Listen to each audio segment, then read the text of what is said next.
Why do highly accomplished boss babes end up with really emotionally unavailable men that do not seem to match up? This is really an attachment thing for me versus a gender thing. So it is also true vice versa. It's not a women-men thing, but I get asked this question a lot and I feel like it perplexes a lot of people. So let's get into it today. I'm Leslie Wells, connection coach. I help individuals heal, thrive, improve, repair, and connect more deeply in their romantic relationships by looking at things through an attachment lens.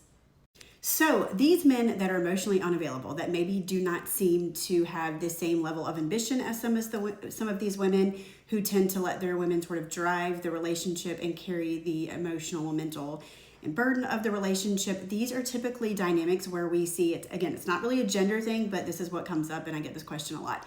So it's typically what we see is a highly anxious woman who is with an individual who is really leans into an avoidant side, or someone who is avoidantly attached. So avoidantly attached individuals, in this case men, often run from conflict. They push things under the rug. They don't want to confront it head on, at least in their romantic relationships. They're often very good at this in their careers, their jobs, and are successful in that way, depending on whether or not that spills over to their job. But they also run from closeness, intimacy, emotional connection. They're not very emotionally attuned. They a lot of times have emotional neglect. Sometimes they struggle with loyalty, staying present, engaged in the relationship, really being involved, and can really breadcrumb in a relationship. And so you're like, here's this woman doing all these things. She's a high earner. She's very successful. She's very emotionally attuned and caring and putting her partner first. Like, why is she with this guy? And really, it's an issue of anxious attachment versus avoidant attachment. So here's how this shows up in childhood and why it presents with finding men the way that it does.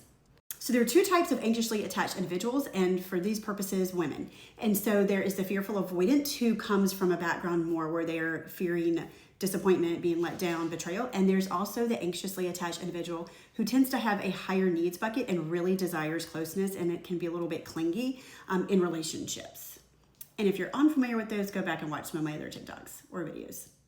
So in childhood, these women were typically, their needs were unmet, unseen, not validated, and sort of pushed aside because they had to meet the needs of others. And so they grow up with this belief and this concept and this subconscious belief that they have to earn their worth and earn their love, and that no one else is going to meet their needs like on their own and show up well consistently, so that they have to sort of earn it in order to get their needs met and be seen. So it's this belief, if I do enough, I'll prove that I'm worthy, they'll love me, they'll stay, they'll see me, they'll show up well for me. So they can become people pleasers who carry the needs of others at the expense of their own. And if you think about this, people who sort of earn their worth and are always proving themselves, like, are going to do really well in a career, right? Like, they're trying to prove that they're good. So they do all these things to earn their worth. Well, that's rewarded in our corporate workplace or in a job environment. But the problem is, what happens in our childhood creates a blueprint that we then carry forward in our adult relationships. And so that blueprint of earning worth, if I do enough, they'll see me, they'll take care of me, they'll do back for me, they'll find me worthy, they won't leave me, they won't abandon me, they won't hurt me. That blueprint we then carry forward into our adult relationships, and we replay the same thing. The brain will seek what's familiar, but it will want a different ending. So they're going to attract that same type of partner, the partner that makes them jump through hoops to earn their love, attention, time, loyalty, commitment, etc. And in the beginning of a relationship, in the honeymoon phase, the validation they get from the relationship and their partner, like pouring back into them, pursuing them back, like giving them love, that feels like worthiness when it really isn't. As children, these are often the kids that lived in chaos, that again, because their needs couldn't be met, they met the needs of others. So they were often independent, strong, and they were praised for these things. Oh, you're so mature for your age. You're such a helper. You're so strong. I don't have to worry about you. They make themselves small so they're not a hassle or a burden, so that they can then feel love, which is really kind of transactional and conditional. But they learn to take care of others instead of taking care of it for themselves, or instead of receiving care from others. And they get really, really good at predicting the needs of others or the emotions of others and stepping into those spaces for other people so that they can, again, be loved and deemed worthy. When you're really good at predicting the needs of others and showing up well for others without being asked, that goes a long way in the workforce. So again, this is part of the reason why they're very high achievers in the workplace.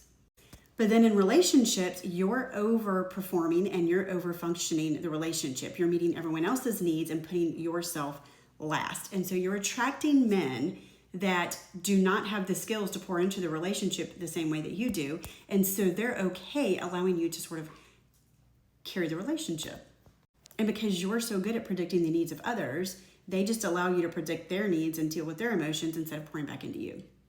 So it's really likely that this type of partner, whether it's an anxious preoccupied or a fearful avoidant who leans really anxious, is going to attract men that have not done their emotional work, because you're doing it all for them and you're managing their emotions, all their needs or wants, desires. You're predicting it and you're trying to show up in that way before they're even aware of what their own needs and wants and desires are.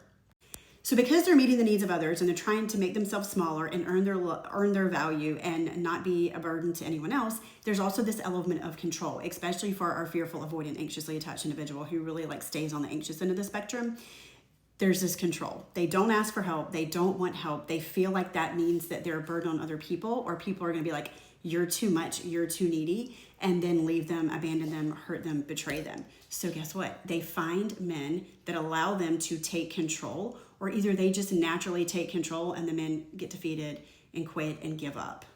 So they do it all. They plan, they organize, they problem solve, they do all of those things. And if somebody else tries to step in, they can't receive it. And so it's not their way. And so they can be very hypercritical. And so they end up with men, again, that are like, okay, fine, I quit. I'm not going to control it. You will not allow me to lead. And they almost feel like if they don't lead and do all of these things well, that they're not going to be seen as valuable. So they can't let it go.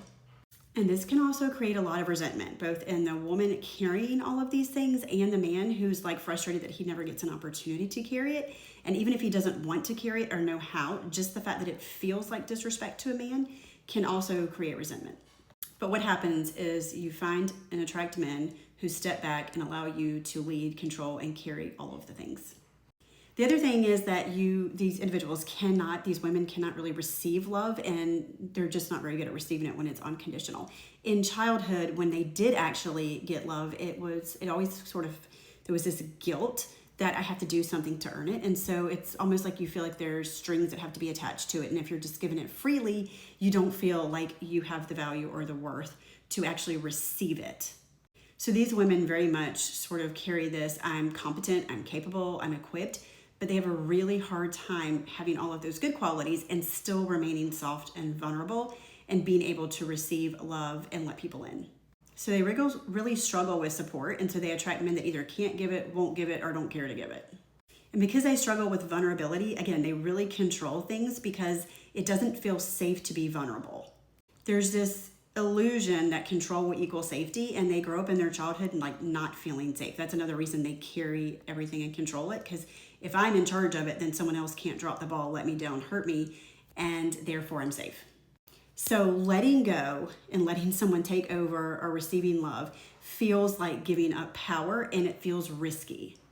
So they keep people at arm's length on purpose to keep themselves safe, and they attract men that are okay being held at arm's length and never really getting in. So things stay very surface level, and they can't meet you on your level of depth.